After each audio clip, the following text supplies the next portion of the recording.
Hello, we are back. This is episode number 40 of the Silverfox Hustle podcast, and I'm your host Shasi. And thanks for being around. And I have a great guest on the show, a legend. A legend, right? But before that, at the end of the podcast, please click on the follow or subscribe button and leave a review as well. We are out on YouTube as well, so search the Silverfox Hustle, and you can see our guest. As actually, my guest is doing stuff on camera right now. Well, let's go. My guest has been in the broadcasting industry for 25 years or so. I think so. Right? Started out as a sports reporter way back in 1996. By chance, right? Yeah. She is a graduate from the University of Dublin. Correct. Had stints at the then TCS. Yes. And then CNBC. Yes. And of course, ESPN Star Sports. Correct. As the anchorwoman for Sports Center Asia. Now, she was the winner of the Best Sports Presenter Award. When? At the 21st Asian TV Awards in 2016. I did my research. I think I'm right. She is a mother of two beautiful children. And are you sure they're beautiful? I think they are, to me. The one you didn't do your research. And a member of the Smashing Steffies. We'll talk about that later on, right? And obviously, currently, she is a presenter at the Fox Sports. She's heading Serie A, tennis, amongst others, right? Welcome to the Silverfox Hustle podcast, Colette Wong. Thank you so much for having me. I don't think I've had a better introduction than that ever really? in my life. I'm coming next week as well. I'm going to do episode 41 with you. So you're going to co-host with me? Co-host? Yeah, that'd be so cool. Thanks for being here. Thanks for having me. Now, right off the bat, just a random question, right? Why Toto? For listeners out there, and if you're watching on YouTube, Colette's favorite band is Toto. Correct. Why? Firstly, how do you know my favorite band is Toto? Research. So it's out there. It's out there. Okay, so Toto is it's my favorite band by far. Okay, I was in love with Toto when I was a teenager. I was 14 years old. Okay. I came home from school. I can remember this day so clearly. I came home from school, took off my backpack, I went to the TV and I turned it on. And do you remember TV Tiga? MTV. And well, you had to, when I watched TV Tiga last time, I had to change the aerial at the back, the antenna. Correct. I forgot about that. You had to plug in a new antenna, a different antenna. Yes. Oh, goodness me. Yeah, so you do remember TV Tiga. Yes. And they used to show music videos between their shows. Yes. And I used to love watching these because you hear a lot about MTV, but back then we didn't have MTV. We didn't have access to it. So this was kind of our only door or window into music videos. Okay. And I thank TV Tiga for this. So one day I took off my school bag, went straight, probably unplugged the antenna and then plugged in the other one. And I started watching the videos that they were showing between shows. And this song by Toto came up. It was Stop Loving You. Okay. I'd never heard the song before. Okay. I had known about Toto very sketchily because I've got two older brothers. And you're 14? I was 14 years old. And turned on the TV. This song came on. Okay. I don't know what was going on in my life or, what it was. Were you in love at that time? A crush on someone? No, boys were like, ew. Oh, really? Okay. 14. Okay. I don't know. I had crushes, but they were always like with figures who were unattained. Yeah, like actors or singers or things like that. And then this song comes up, and the thing that really attracted me to Toto, I loved the song immediately, and I looked at the drummer.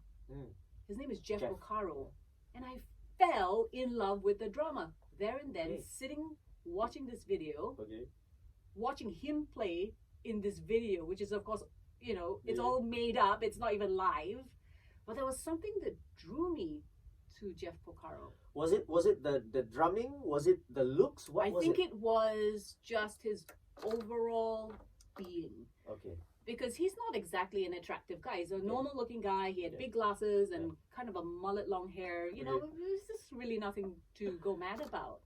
But maybe it was his smile, his eyes. Okay. I think that was what drew me to Jeff Porcaro. And from that moment onwards, Okay. I became a Toto fan. Fair And enough. it's very hard to be a music fan back then because you didn't have things like social media. Yeah, of course. To find out anything about Toto, I had Yeah. to go to magazine shops, pick up, Yeah. musician or, drummer Cassettes. magazines. All my money, pocket money, was going out spending, buying their albums, Okay. and I would buy everything. I only had a Mm. cassette player, Yeah. but I would buy their albums, their records as Oh, well, okay. just so I could have pictures of Nice. Toto. Okay. Yeah, so sorry, this went on a bit too long. No, didn't it's it? alright. And they had lyrics in there as well, right? They had the lyrics, Okay, yeah. fair They enough. had, then you look at the list. They always say, "Oh, thanks to," and then they'll list their wife and children. I was so jealous, Do you play the drums? and therefore, I convinced my parents to let me take up drums. Okay. So at the age of 15, I went to Yamaha Music School and I learned the drums for about 2 years or 3 years until I went away to university. So I Nice. was playing drums for 3 years. So did you like at any point like get in a band or go for a jamming session? So the only band I ever was a part of was when I was in junior college in CJC. Okay. I can't even remember if we had a name actually, but we got a band together. So it was Nice. 3 guys and me, the drummer, and we performed on Teachers' Day. Okay. That was What it. song? Unbelievable. EMF. EMF, yeah. EMF. Yeah. Okay. That's that's awesome. That's cool. 3 guys and a girl. yeah, Yeah, female drummer. drummer as well. but I've always thought like if you watch a band play, right? The coolest dude is always the one. The drummer? But he's always at At the back, right? They're kind of, yes, always, in the background. They're never the front person. And it's not the And that kind of easiest to suited play me. as well, because you've got coordination with your Yeah, legs, but man. and any musical instrument is not easy Yeah, to yeah, of play. course, of I course, think yeah. it's I would love to play the piano. I think that's probably the Okay. most difficult of the conventional right. instruments to play. I would love to, but I never picked it up. And I have a piano now because the kids Okay. are at home and they Fair enough. play on the piano once in a while. So that's what I should do, Shasi. Maybe you should. You should. I'm thinking about that very seriously as we are having this conversation. Let's go back a little. No, That was- we that were was- gonna that stop was- talking about Toto. No, not Toto. Oh, About family, about your family and stuff, right? Toto's good. And how was family life back then? Growing your up? mom, growing up. Your mom was Irish. She's Is Irish, Irish, yep. and your dad is Chinese Singaporean, yeah. right? Yeah. Siblings? You have two brothers. older brothers. 2 older brothers. So Brian is 12 years older than I am, and Brendan is only a year younger than he is. So Okay. yeah, growing up, I was pretty much a single child because, when I was conscious of who I was and Okay. where I was, they were already teenagers and out and about, Okay. and I didn't really have a sibling to play with. They Yeah. were almost like my second and third fathers, always Right. Nice. looking after me, very protective. I love them to bits. I remember Brandon You do? Oh, on TV. on TV because he was a newscaster. On Channel 5. Channel 5, Yeah. right? Yeah. Okay. Yeah. And is the other brother also in the? No. Yeah. So my other brother was a flight steward. Okay. And he was a flight steward till, maybe not 20 years. Yeah, maybe 20 years he was a Okay. flight steward. And then he left the industry and then he went into F&B and now he's into currency trading. So that's what he's doing now. Right. Yeah, so very different from Is what Brandon and I did. Brandon in Singapore or is Yeah, overseas? he's here. So He's he's Singapore. working at Temasek Poly. Okay. Yeah. Oh, he's a lecturer. Or he's a. He a works director. for the crisis risk management. I'm sorry, Brendan, I should know It's a these things. course. It's a course. No. Is it a course? No, it's a Oh, department. it's a department, right? Okay. Nice. Yeah. Primary, Risk management. That's it. It's supposed to come back to me. primary and secondary school. How were you like as a student? Average.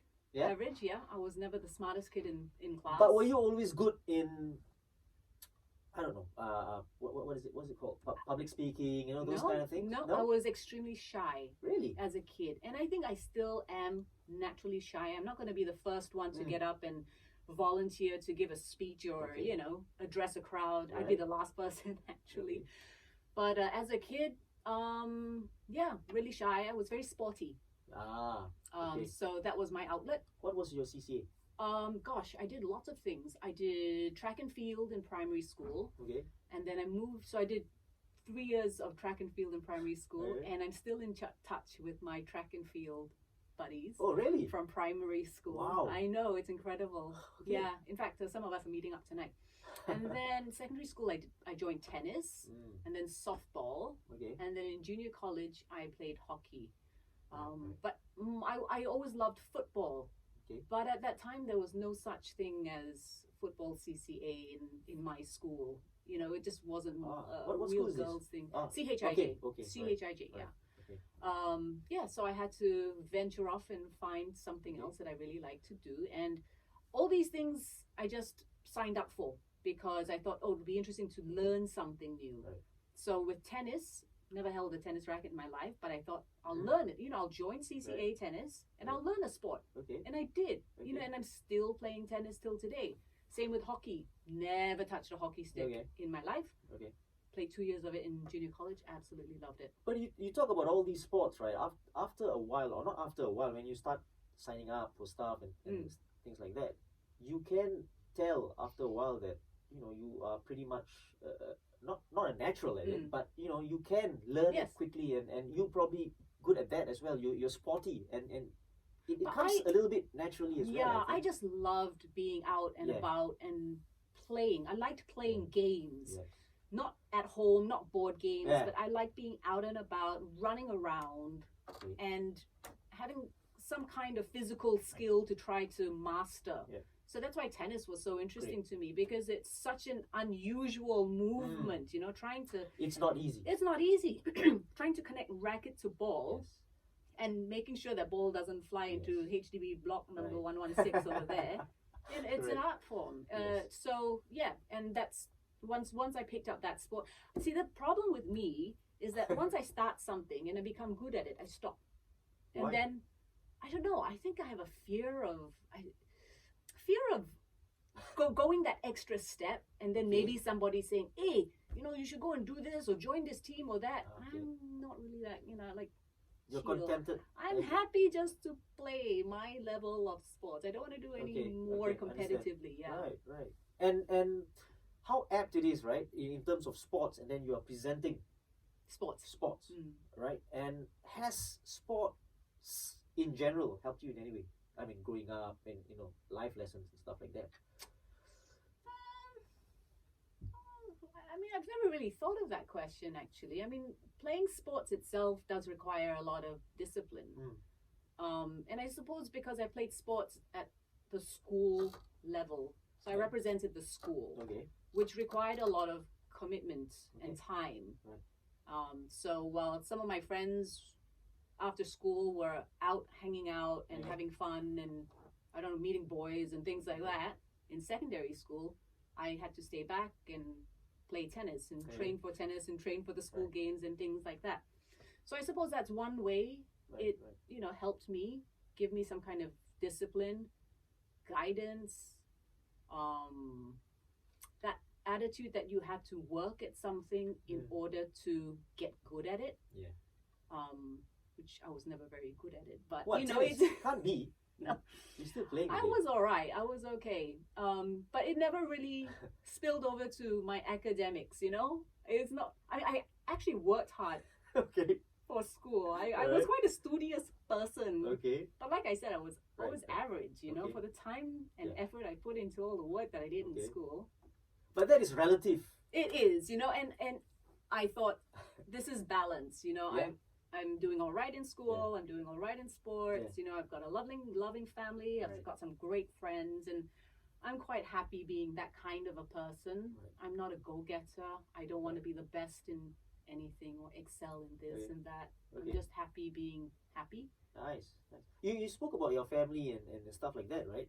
Have they always supported you in you know, whatever you do in terms of your CCA, your sports, your studies? Yes.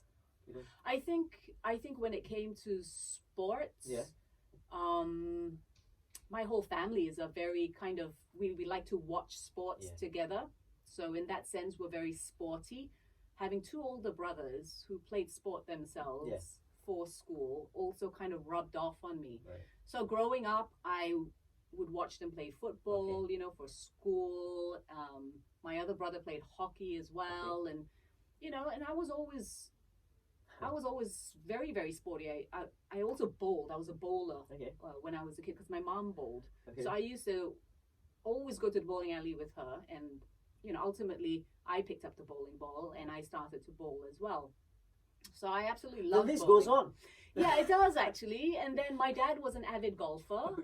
So I picked up golf at the age of 11. Wow, yeah, 11. Yeah. So that's when I first started playing golf. That's when I started my formal lessons in golf, which didn't last too long because I thought it was the most boring thing in the world. But you still think so? No, I don't. But I think as an 11-year-old, and I was more of a let's get out and run, And I was at the swimming pool maybe 2-3 times a week because where my mom went bowling, there was a swimming pool. So while she was bowling, I'd hang out at the swimming pool and I'd do my laps and things like that. And I actually learned how to swim by watching all the coaching lessons that were going on at the swimming pool. How is that possible? Swimming, you gotta be like. I mean, I knew how to swim, but I was also observing. So I was and I was always thinking, how can these guys just stay in the pool for like an hour and a half in swimming laps? So things like that really amazed me. So I would spend lots of time. I'd go into the pool with my goggles and I'd see how they perform their strokes and things like that. So that's how I learned how to improve my swimming strokes as well. It's a lot of just watching and learning, all very natural. You just sporty, Colette, that's it. I was, yeah. I think you still are. Yeah. Wow. Nice. Yeah, I wish I had more time for sports. And then you went to CJC, like you said, right? Yeah. And then how was that? What was that? Oh, best 2 years. Yeah, I loved it. I actually loved school. Full stop. That was in Whitley, right? Whitley yes, Road, it's right? still there. Right. I had some great friends from primary school through secondary school and junior college, and of course junior college is very different because the classrooms are smaller. There's like 16 of you instead of 40. Yeah. So you develop like some really, really strong friendships over those 2 years. But I think the defining thing about junior college for me was joining the hockey team, and that for me junior college was playing hockey. Was what's her name? Melanie Martin. So she was our hockey coach, and I tell you, she so cunning. So we just joined CJC, right? And it's not like it's quite a niche sport, hockey. It's not something that a lot of kids have done before. And then they will join hockey in CJ in college. And at that age as well, right? Yeah. You can't just... Yeah, I mean, it's hard enough to... Hockey is tough. Yeah. And she would go out and she was observing people and she'd start roping these kids, left, right, and center. She'd see, oh, he's quite fit. Yeah, I'm going to rope him into... And she just convinced this whole bunch of girls and guys to join the hockey team. She had a goal. She had a goal. She wanted to coach a championship winning team. And the year that I joined junior college in CJC, I think our team was made up of maybe 15, 16 girls. I think 2 of them, maybe 3, had ever played hockey before. The rest of us had never played hockey. I didn't know the rules of hockey. I knew it was a stick and a ball and that was it. The next year, we won the A Division Hockey Championship. Wow. And let me tell you, her training sessions were tough. Very tough. But that was the only way she was going to be able to mold a team of misfits and nobodies into a championship winning side. And I credit her. And till today, I still don't know how she did it. She is a legend, by the way. She is a legend, Lots of legends. Was she teaching there She was a literature. She took the CCA yes. team. Right. So she was a literature teacher at CJC. Yeah, but that is brilliant, isn't it?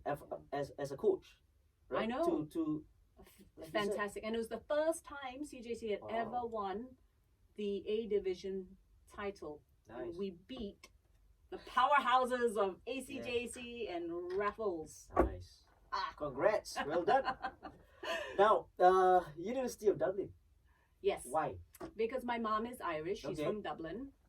So when it came to choosing or what am I going to do for university, right? I could have gotten into NUS.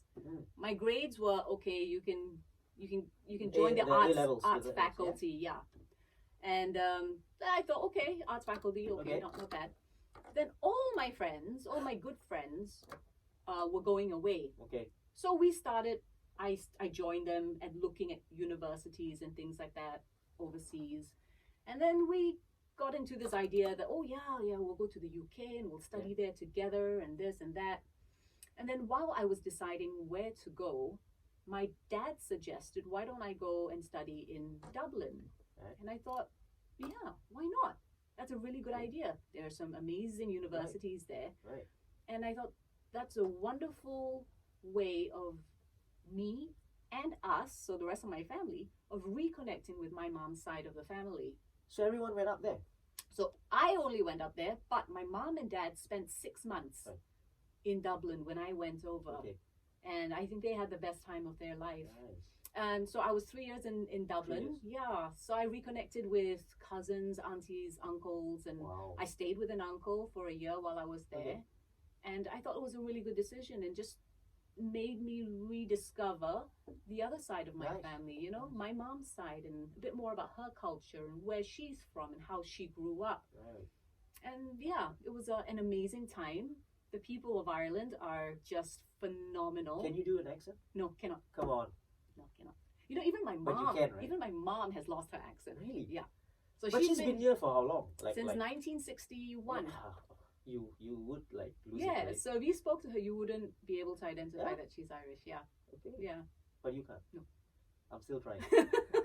So Bachelor of Arts, Politics and Economics. Yeah. Right. Okay. Yeah. You found love there as well. I did. Yeah? I did. So yeah, that's a story in itself. So your boyfriend or husband now, he was studying there as well, in the same uni. So he was doing an Erasmus program, which is a 1-year exchange program. Yeah. And a bit like me and Jeff Porcaro, you know? What is it about that? I don't know. Well, you know, and so he was working at the cafe in the arts building. So at the uni? At the uni, yeah. Okay. And I thought, wow, this guy. Italian? Italian guy. Okay. I said, of course, I didn't know anything about him. Yeah. But there was something about him. I don't know what it was that drew me to him. Okay. And yes. So how many times did you go to the cafe just to buy coffee? Or how many hours a day did I spend there? Yeah, I spent all my daylight hours. Right. And sometimes the night hours too, when he was working on shift in the evening, I'd be there. Right. Yeah, so it was a great place to study. That was my study hall, the cafe whenever he was working there. So after you graduated, you came back without him? So I graduated, yes, because he still had another 2-3 years to go. Okay. So he said, you better go back. I wanted to continue my studies. But I didn't know exactly where or what or how I was going to do it. So he said, go back, you know, you sort yourself out. And I did some part-time work in the meantime while I was in Singapore, deciding what I was going to do next. And he said he was going to follow me once he graduated. So he only came along to Singapore. Nice. Yeah, but that was if I hadn't gone back to Europe to continue my studies. Right. Yeah. So, and at that time, Europe was in quite a depressed state economically. Okay. So when he graduated, he knew that, you know, leaving Italy wasn't such a difficult decision for him back then. Plus, I was in Singapore, right? So he had to come over. So an even easier decision. Yes, he had to Exactly. It all worked out fine in the end, right? Now, let's talk about the beginning of your long and brilliant career, right? How did you all start? Like, I'm sure, I know that it was by chance. Yes, so as I was saying, I was in the middle of deciding what I was going to do with my life, and I was either going to go back to Europe to join my then boyfriend and to continue my studies in Europe, or I was going to get a job in Singapore, and I wanted to do something with the Ministry of Foreign Affairs. Something to do with your degree. Yeah, exactly. It was exactly that. And I also thought it would keep me connected with external affairs, politics. I thought it was a very kind of, it was the right decision, I thought. Yeah. And I was very excited about it. I was very excited about joining them. But in the meantime, I was doing a part-time job at TCS. I was in the entertainment production side. So this is just part-time? This was part-time. I was earning $17 a day. Yeah. And but having the time of my life. It was such a lovely experience. I worked with some lovely, lovely people. But it was during that time when I was there that I bumped into Lance Alexander, who was working, another legend. Yes. So he was dropping someone off at the taxi rank as I was getting out of a taxi, and he recognized me. He knew my brother, and he went, "Hey, you're Brendan's sister." And I said, "Yeah, I am." And we got talking. What was your name then? I was called Brendan's sister. Yeah. Brendan's sister Wong.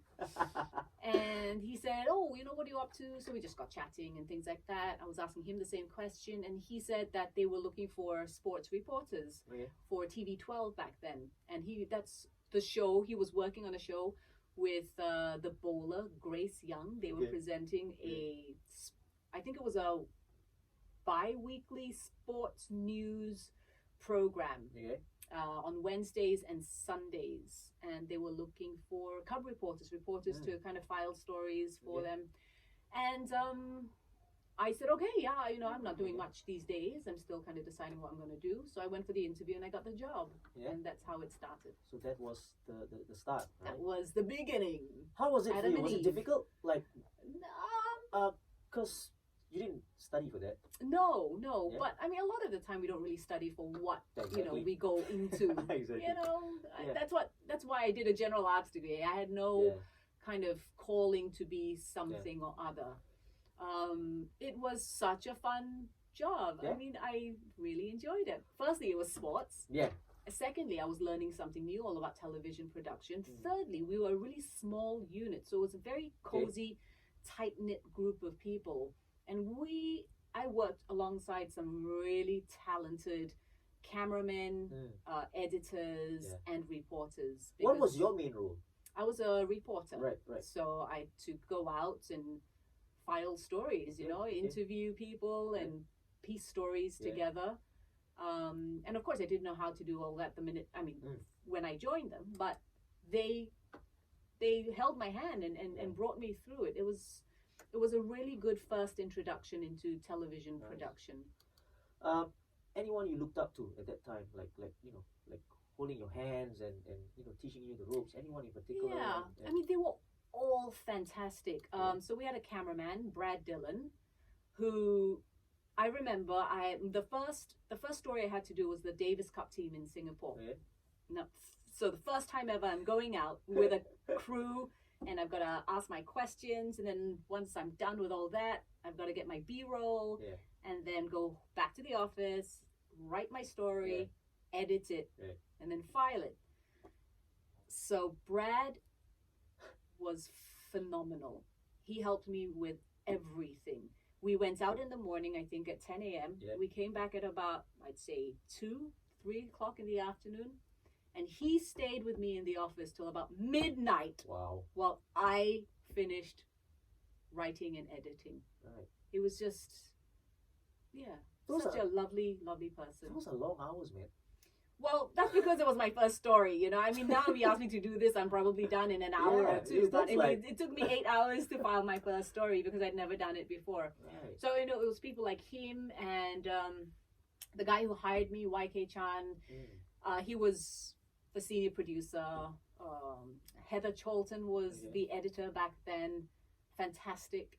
She taught me all about editing. Not that we actually had to do our own editing, but she pointed out things that I had to be aware of when I went out on a shoot, what I should do, like certain shots that I should get, how to interview people, like don't cut in if in the middle of their sentence because it makes it then hard to edit. So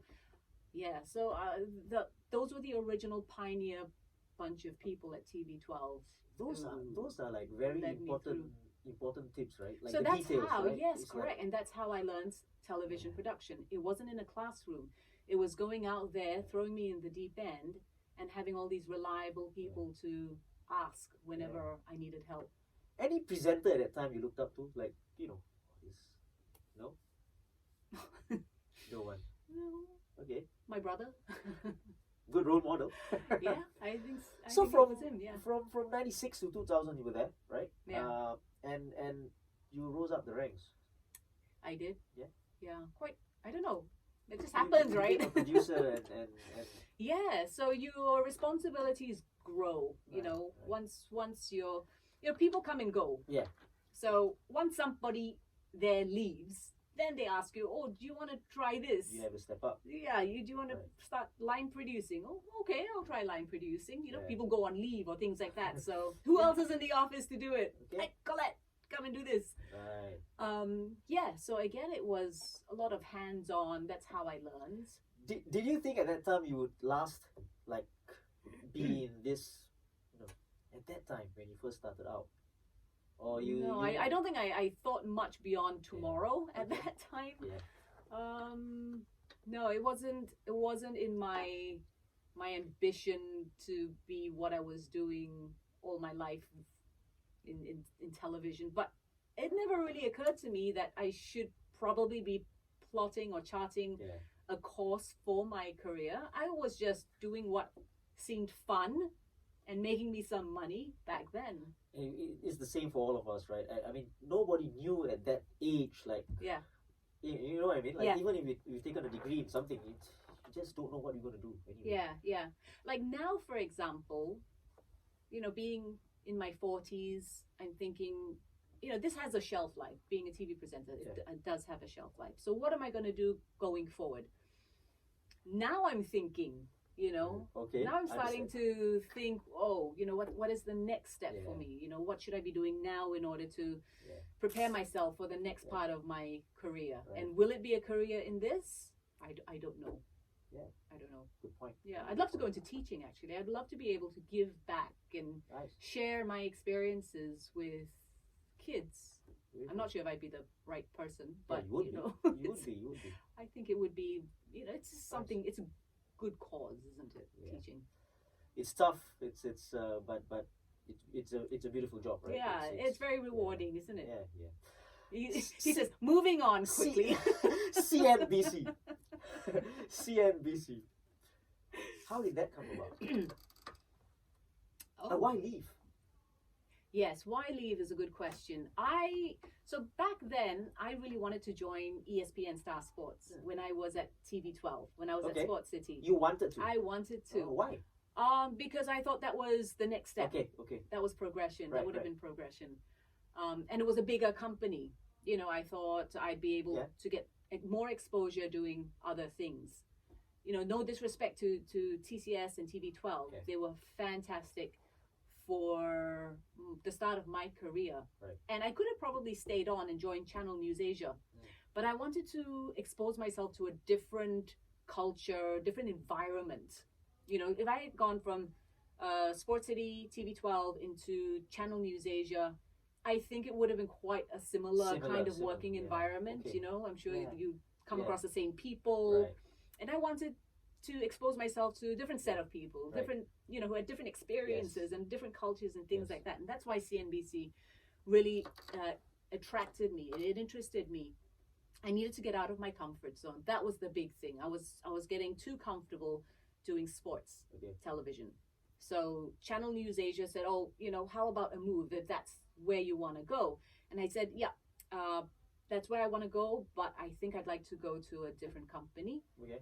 And CNBC, it's weird how it happened. So the executive producer working there knew a friend of mine, and this friend of mine said he knew me. And the executive producer said, I've been watching her on TV, and I'd love to have her on board. So that's how I came to know that CNBC were interested. Right.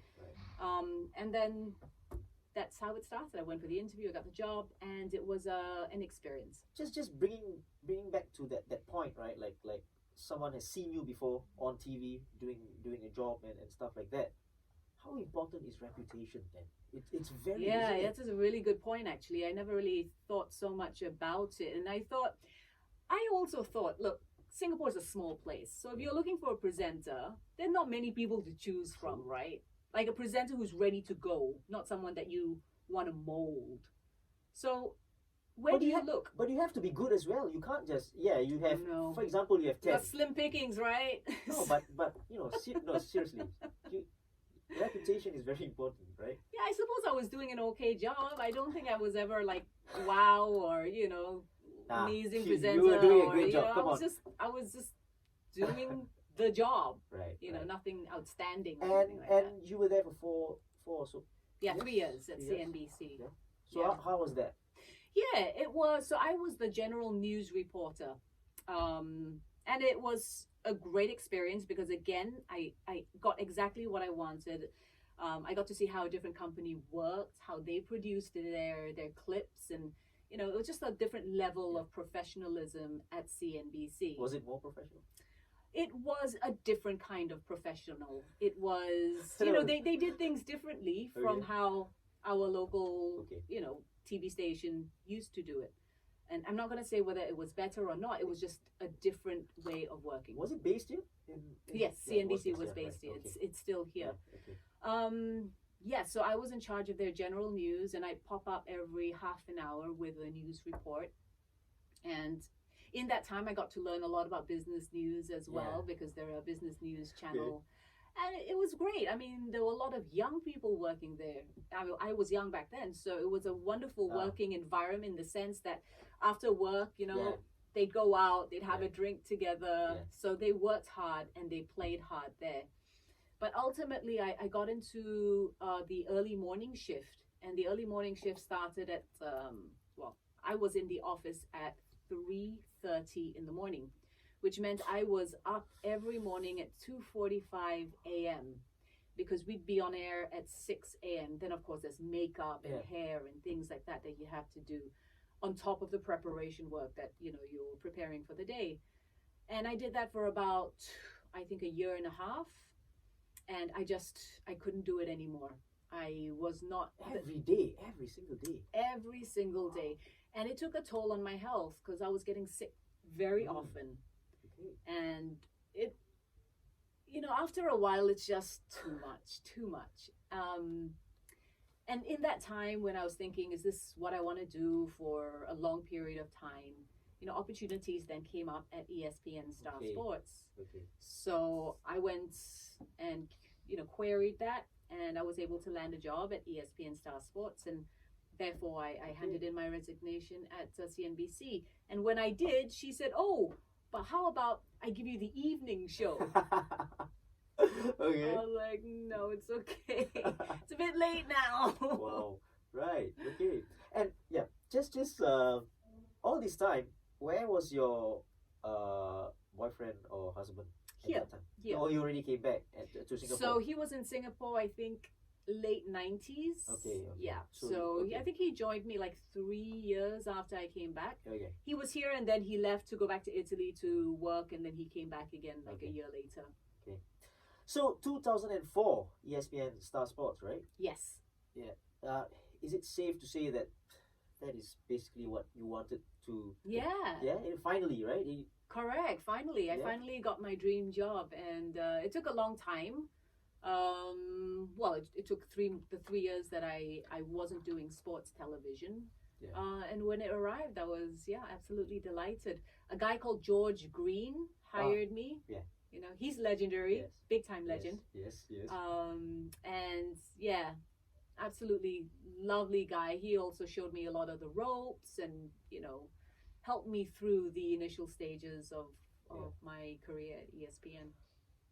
How is it different, sports and your normal news presenting? Well, the big difference for me was I didn't have to get up at 2:45.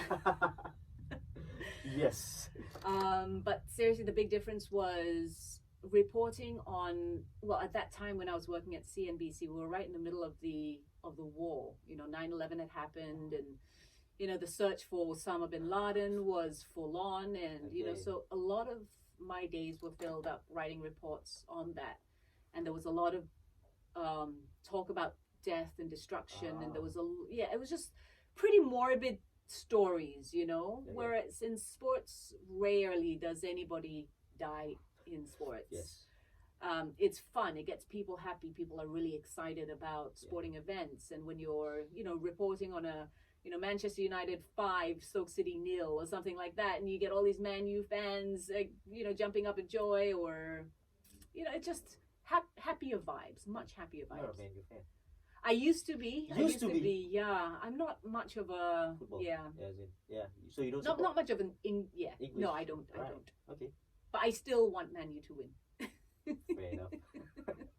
You were the anchor woman with Jason Daisy on Sports Center Asia. How was that? Was it good? Yeah. I gotta say that was the best time I think of my career. Right. We were on top of our game back then. You know, we had a fantastic team of producers and reporters. We had rights and access to a lot of sports, so we were showing Premier League football, it was so big back then. You know, we were showing everything with the rights to everything. And so working on Sports Center with Jason, as well as Uday Joshi, Andrew Lessie, you know, so, legends. Those are legends. That is the word of the day, man. That is the word of the day. So all wonderful people, great colleagues, lovely co-presenters. Right. But we had a great team, you know, who were very serious about this sport and very serious about putting out the best show possible. And this was Monday to Friday. We were doing 2 shows a day. And, you know, there was so much thought going into a simple half an hour Sports Center show. But it had, because it was short, it had to be produced the right way in order to get the right content and to make sure that it's what the viewers want. Great times. The thing that you said was a good team as well. Yeah. And I think it's important that all of them love sports, right? Yes. It plays a huge part. Like you said, even 30 minutes, you want to get it right. Yeah. You want to get it right all the time, right? In fact, I don't think anybody in that team, that Sports Center team, did not like sports. Yeah. I think one of the prerequisites for wanting to get a job at ESPN Star Sports or any sports station for that matter is you have to love sports, because you're going to be talking and writing and talking even more about it 24/7. I mean, you know, you're in the office 10 hours and that's all you're talking about. Right. So if you don't like sports, it's going to be hell for you. Exactly. You also did a little bit of Nokia Football Crazy? Yeah. How long did you do that for? Crazy. Ooh, good question. You know, that's did you do it with Andy? Penders, yeah. Funny enough, I've got like little bits of memory about Football Crazy. But it was crazy. What's so funny? Right, it was we had PJ Roberts and Sheikh Heikel and Shaki Tan and Andy and myself. So I must have done it until I gave birth to my first daughter in 2005. So I joined in 2004. So I must have done it for a year. Okay, nice. Yeah. So it was good as well, right? It was brilliant. I remember watching that as well. Brilliant. We had, I don't know if you know Julian Twig. He was the producer of the show. Yes. Absolute genius. Genius. Again, I mean, it's all about the people who make the show. Yeah. You know, it's not so much about the people who present it. Andy, I think he carried the show. Penders carried the show. But Julian really was the brainchild, and he gave it its spark. Right. Came up with all sorts of mad ideas. You were the winner of Best Sports Presenter. How was that? How was that feeling? What was the feeling like to have won an award? You know? I suppose shocked, surprised. We had been nominated. So, yeah, I won it that year in 2016, is it? But Paula, who is the presenter for Formula One, Paula Malayali, and I had been nominated maybe 3-4 times before, but we never won it. Okay. You know, so we thought we would never win it. Right. Not one of us would ever win it. You know. So when I was named the winner for this, it was funny because we had been going to the ATV Awards every year. Yeah, so maybe 2012 or 11, 12, 13, 14, 15. 2016, we didn't go. So I never actually went up on stage. You didn't go there? No. What?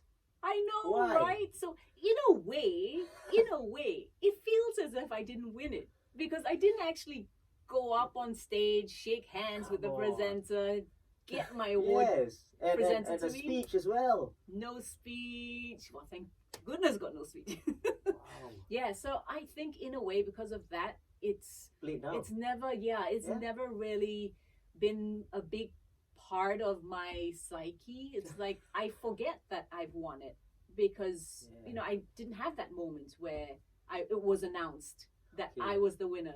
I never had the moment where it was presented to me. Right. I mean, it's all right. I don't put too much emphasis into these awards. In a way, do you think that it was reward for all these years of? Yeah, I mean, it could have just been one of those token things that they give out. She's been around a long time. We need a new winner. Let's give it to her. I don't know what the process is behind this. I don't know how the judges make their decisions on who they award these things to. So I don't know. I mean, I'm very cynical about it. I can tell.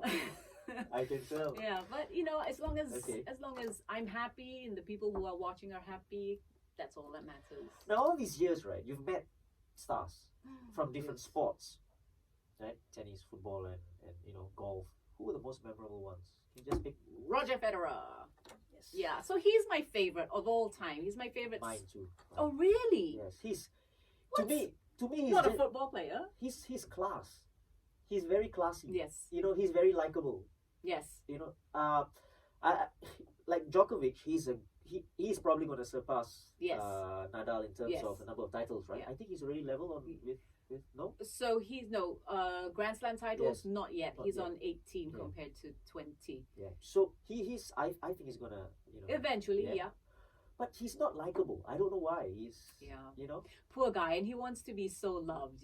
He doesn't understand why the fans like Nadal and Djokovic more than they like Federer than Djokovic.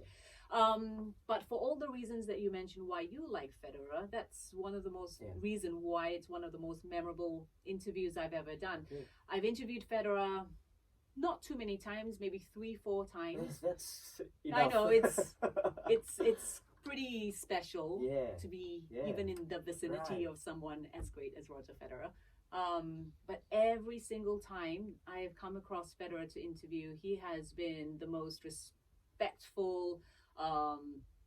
He makes you feel comfortable. He makes you feel as if he's the one doing you a favor. You can ask him a question, hey, Roger, how? And he will answer you 2 minutes and tell you exactly how. He is just such a pro when it comes to dealing with the press. And also the content of his answers, all very well thought out. He's a very clever, intelligent man. And to combine that with those supersonic talent that he has on court. Class. It's just amazing, yes. And he probably calls you by your Colette. Hi, Colette. He knows you. He knows you. Said, so I think we were at the US Open. And I always introduce myself because you don't expect them to remember you because I only turn up once a year at these Grand Slam tournaments. And I go, hi, Colette from Fox Sports. And he goes, yeah, I remember you. Wow. Bedek lah. No, He's a class. gentleman. He's just class. And I'm like, oh my God, you remember. He's a charmer, right? He knows what to do. Yeah, but so likable. How about the most difficult? Have you ever come across anyone who's or maybe arrogant or whatever? No, actually. Yeah. I mean, there were a couple of times when golfers come off the golf course and they haven't had a very good round of golf. Okay. That's when you get really. Sometimes you can get short, snappy answers from them, like Ian Poulter. Okay. When he's had a great round of golf, he'll give you the best answers. He'll give you top interview. But if he comes off the course and he's not done too well, and if you ask him a generic question like how do you do or something like that, he's fine. But the nature of waiting for these golfers to interview them is quite interesting because a lot of the time at these golf tournaments, you don't know how this golfer has scored in his last hole because you're not watching it. There's no television. There's no updated scores, and your phone lags. So you don't. So the guy will come to you and you can ask him, oh, so how'd you do in that last hole? So I think I asked Ian Poulter something like that, and it wasn't he didn't do well in the 18th hole, on the 18th hole. So I think he said something snarky to me, like, but I didn't know. I had no access to television footage. I seriously did not know how he fared on that last hole. But he wasn't happy, period. I think everybody's like that, right? We have our good days and bad days and moments as well. So I just got him at the wrong moment. Okay. Let's talk about work itself, right? I think listeners want to know what goes on behind the scenes as well, because people might think that it's so easy going out there just reading from a script, for example, right? Yeah. But it's not, because I've been with you guys as a pundit, and listen, as a pundit, it's easier because you're just reacting to something that's happening on on screen and on the pitch, and you're just talking about the game that has happened. Yeah. But to be a presenter, it's different. It's different, isn't it? Just in a typical day or a night. Let's say, for example, a Serie A night. Yes. Okay. Yes. What do you do beforehand? So what I do before every weekend of football is I will compile my notes on every team. So there are 20 teams. I compile my notes on each team. That takes up a whole lot of time, let me tell you, because to go through each website, for example, each team's website, could take easily an hour. Yeah. Now, if you've got 20 teams, that's 20 hours. Yeah. So that's a good full 2 days of preparation. Right. So I might be at work one day, presenting one day, but the amount of time that I put into preparing for a show is twice as much. So if I've got a day of studio, Serie A studio, I've got 2 full days of preparation. Yeah. And it's just research and, looking for, quirky information that I might be able to bring up that viewers wouldn't know. That's what you want to do. You want to give information that people don't know about, that surprises you. Yeah. Thankfully, we've got some great pundits. Yourself, unfortunately, we don't see you as often these days anymore. I'm sure we will, though, with the AFC coming up. Yeah. And then we've got Roshan and Shebby and PJ and John Wilkinson. These guys are amazing. Yeah. So, if ever there is a week where I wasn't able to give my 100% in my prep work, I know I can just throw with a "Hey, how question to them. Yeah.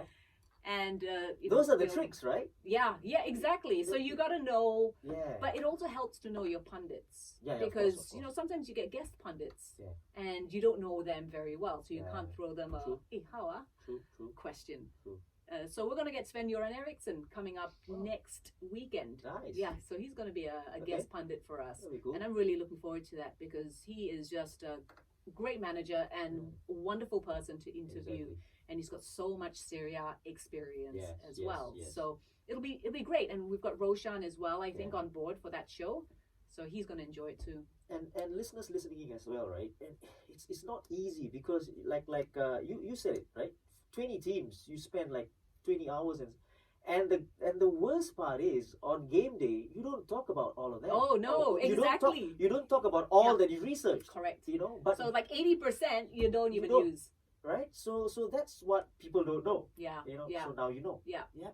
But it's good because you've done that work. So the next time you go and research on that team, you've got that information. Now you're looking for the additional bits that you can add on to your research. Have you ever come out of a show feeling always? I'm always going like this was wrong. Have you ever? Oh, I've had a bad show. Yeah. Have you? Yeah. Oh my gosh. How long have I been doing this? 20 years. Yeah. I must have at least 1% of the time that I've been in the studio, it's a bad show. You know what's the worst one? Where I did one show before. I don't think it was you. I think it was Jason or someone like that. That screen where you can, what do you call it? The touch screen. Yeah, the touch screen, right? Something just didn't work. There are gremlins in there. Something, and it was like I think it was luckily it was Roshan or somebody who just bailed me out. That and then was you get flustered. Yes. And like, how am I going you are to get off. out of this situation? Yeah, you just throw Correct. off. Yeah. And then your train of thought. Oh, correct. that's the thing for me. There are times when my train of thought just disappears. Right. Yeah, my brain goes blank. Right. And I don't know. I think sometimes instinct just kicks in, Yeah. and you go into survival mode, Right. and you're just able to get out of it. Yes. But I hate that feeling of, That's darn, I had this question in my head. What was it that I was going to ask him? right. Happens all the time. Yeah. I'm not so pro. It happens all the time, honestly. What's your secret to your staying power? Do you think? It's in your a opinion? secret. If you can see me on. I'm not going to expose my secrets. Come on. What? Really? Yeah. Okay. I don't know. I think it's good luck, good fortune. You always right playing place. down stuff. Right place, right time. Honestly, I think I've been just blessed and very fortunate to have done what I did, and said yes to the right things. Okay. So the only reason I went into TV presenting, that again was fluke, because we were starting up a Sports City channel. That was a channel, and in that channel we were going to produce a daily half-hour sports news show, which was revolutionary because we didn't have anything like that. We had one that happened twice a week. So they were looking for more presenters. They wanted a new look. So Lance was going to produce it. So he was, taking a step up in his career. And they were looking for new presenters to front the program. So they got all of us, all the reporters, to go for the screen test. And they also did screen tests of other people. Actors came in and other interested parties. But in the end... Actors? Yeah. Okay. Yeah. I mean, they're good on screen, right? Right. In the end, they chose David Tan, who was a reporter with me at that time, and me to front the show because we were young and fresh looking, and it kind of fit the image of this new sports program. Yeah. So that's why I say I'm kind of lucky and fortunate, because I was there, right time, right place. If I hadn't been there, I think I wouldn't have started in presenting. You talk about right time, right place, and what? Right person as well. You needed to be good as well. I always say this, right? And you're always downplaying stuff, but that's the truth. You can't wing it for 2, 3, 4 years. Maybe I winged it for 2, 3, 4 years. That's the secret. So that's the secret. Be confident in winging it. Right. Now, just before we go, right, just a few personal thoughts on certain things. Women in sports reporting and presenting, right? Personally, in my view, after you, there's no one. Because, I think throughout the years, there have been like 1 or 2 coming in, and then after that, they're just, they're in, they're out. They're in, they're out. But no one has been there for a very long time like you have. Do you think there should be more? I don't think there's a lot of opportunity, first and foremost. Okay. If there were opportunities for women or anybody to get into what I'm doing, I'm sure we would see a lot more women doing it. But at the moment, what do we have? We have Fox Sports Asia, which is based in Singapore. The hours of production have been cut down a lot.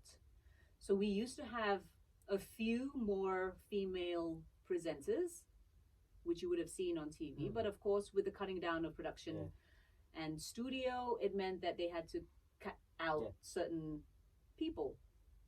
So unfortunately, there's not a lot of opportunity for women, people in general, to start doing what I'm doing. That said, away from the screen, you have a lot of women who do work in the production office. Yeah. Okay. So they are producing the Serie A's. They are producing Formula One. They are the ones producing MotoGP. They're the ones doing golf and tennis. They are running the show. They are running the show. It's just that because they're not on air, we don't know what actually goes on behind the scenes and who's driving the production of this show. Right. But let me tell you, there are a lot of women in our production unit who do produce these shows on sports. Nice. I know some of them as well. Yeah. Great. Yeah. Let's talk about Smashing Steffies. Yay! What is Smashing Steffies? By the way, Steffi Graf is also another one of my favorites. I think it's a Taurus thing. You're a Taurus, right? I'm on the cusp. Ah. So I'm born on the 21st of May. So it's the cusp of Gemini and Taurus. Right. I'm a Taurus, by the way. Oh, you are? Yeah. So but Steffi Graf, one of the best I know, ever. I know. So our team is named after Steffi Graf. Yeah. Isn't that a great name? Smashing Steffies. Steffies. Nice. Yeah, we love it. So it's a group of ladies getting together and playing. Crazy old gals. Right. So we all have, most of us have kids who play tennis at this tennis academy. Okay. So, instead of waiting for the kids, we also decided, let's take up tennis. So after I left secondary school, I didn't play tennis anymore. Right. So I started playing tennis about 3-4 years ago. Okay. Just once a week, we'd have lessons. And then a few girls got together and they said, hey, there's a league going on. Yeah. Why don't we form a team and join the league? Okay. So it started out with maybe 6-7 girls, and then it grew and grew, and now we've got 12 women in our team, and we play in a league. It's called WITS, the WITS League. Right. We're in the C division at the moment. We won the D division, which is the last division, by the way. So it's not like Yeah. Getting promoted soon. Yeah, so we won D, and then we were promoted into C. Nice. So now, we'll see what happens at the end of the season. Nice. Yeah, it's the highlight of my week. Smashing Steffies. Beautiful. I love it. You run as well. You run a lot, I think. Even I was having a chat with Jason Delapenny. Yeah. He says he sees you a lot at the Holland. Yeah, the canal. Yeah. So you run a lot as well. So that's my form of exercise. I used to run a lot more. I used to call myself a runner. I won't call myself a runner today because I only run maybe twice a week. It's the time, isn't it? It's time, and then with kids and work, and then now I'm playing so much more tennis. I don't have the time to dedicate to running. But about 4 or 5 years ago, I was mad into like joining races and making sure I was bettering my times every time I joined a race. So yeah, I enjoyed it. I think it's a great stress reliever. Yeah. But I had reached a point of my running that it was actually stressing me out. Because I was so committed to running. And a little bit competitive in terms of the timing as well, right? You're not competitive with other people, you're competitive with yourself and wanting to get better and just shaving off a few seconds. I get that as well because whenever I do, like, for example, a 5 click, I try to go below a certain time. Yeah. Because if I do get above this time, then no point running anymore. Yes, that kind of thing. But of course, you've got to train in order to meet that time. It's not like you just turn up at a track, right? It has to be regular, right? Yes. Yeah. So that's. Yeah, and it's time consuming, and it's hard work, So to continuously put in that hard work, that's why I admire sports people. They dedicate their lives to shaving off 0.01 of a second. Wow. Before we go, just quick fire questions. Yeah. Right? Yes. I think you'll be good at this. Okay, wait, I sit first. All right. Mm-hmm. Tennis or running? Tennis. Favorite actor? Kevin Spacey. Wow. Actress? Oh, Julie Andrews. Messi or Ronaldo? Ronaldo. Take away Federer, Steffi Graf. Favorite female tennis player? Gabriela Sabatini. Woohoo! Argentinian. Male tennis player. Nadal. Can I say Nadal? Yeah, sure. Yeah. Okay, this is going to be difficult. You can name 2, 3, doesn't matter. Best sports presenter you have worked with. Jason Dacey, Uday Joshi, and Jason Delapenny. Nice. Who would you want to meet that you haven't met yet? A sports person? Can be anyone. Jeff Porcaro.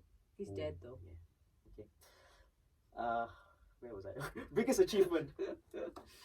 Biggest achievement was winning my tennis match today. Biggest disappointment? Oh. Congratulations, you won today. Thank you. Biggest disappointment? Well, probably yesterday's tennis match. You lost? Yeah. Right. Pet peeve in your line of work? Lack of manpower at the moment.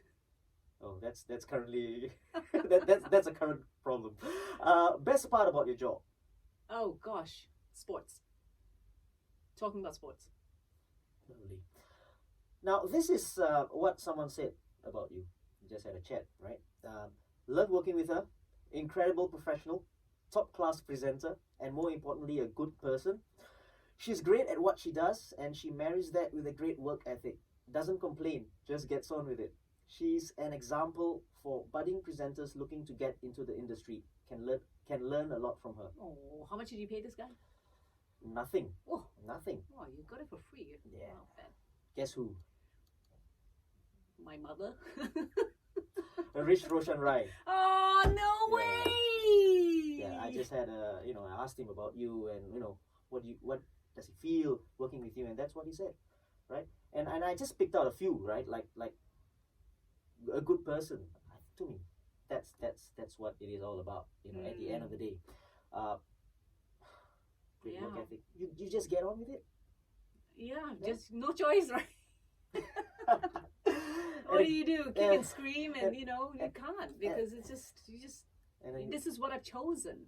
This is what I've chosen to do. Why complain? Great example for budding presenters. I think, that probably speaks for. And you know what's nice? You talk about the awards that you got or didn't get, right? Like you said, I don't think that's important. This is what's more important, right? Like your colleagues, the ones who really matter, who think. Yeah, that's about it. And just before we go, any advice for anyone who wants to be a Collette? Oh, why would you want to be a Collette? You crazy? Wing it. Weird, man. So any advice to somebody who wants to do what I'm doing? Yeah. Don't do it. Well, if this is really something that you want to do, you want to get into sports television, you got to think about it. I mean, I think the industry is changing shrinking? now. Is it shrinking, do you think? It's definitely shrinking. I mean, if you look at what we are producing, it's it's maybe 30% of what we used to do at the height of Fox Sports. It's in that sense, it's not going to be easy to break into this industry just because there are not so many opportunities. Yeah. But of course, I mean, I'm not going to say think about it or think more carefully about it. If this really is your dream and you want to pursue it, go for it.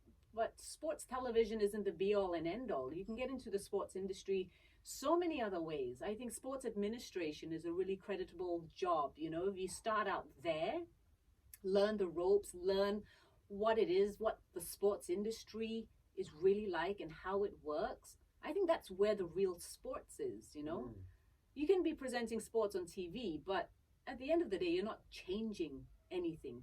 Yeah. Of course, you're giving information to people, which is wonderful. Yeah. But if you really want to do something good for sports, I think go into sports administration and work from that level and make the changes there. Colette, Legend Wong, thank you so much for being here. Thank you for being here. I think, again, another inspiring guest. Oh, thank you. Storytelling as well. And thank you, Roshan, for those lovely words. Roshan, thank you. I'll see you soon. When I see for sure. You. Yeah, for sure. Or maybe while running in the canal. Yeah. Which canal? Holland V. Okay. I remember. Yeah, but you got to come all the way from your place. No problems. Thanks, Shasi. It's a real pleasure. It was fun. Yeah. Hope to do it again, episode 41. Yeah. Yep. Co-host, right? Co-host. Thank you for listening in. This has been episode number 40, and at the end of the podcast, as usual, click on the follow or subscribe button and leave a review as well. And we are out on YouTube as well. Till the next episode, the hustle beats talent when talent doesn't hustle. Cheers. Thank you.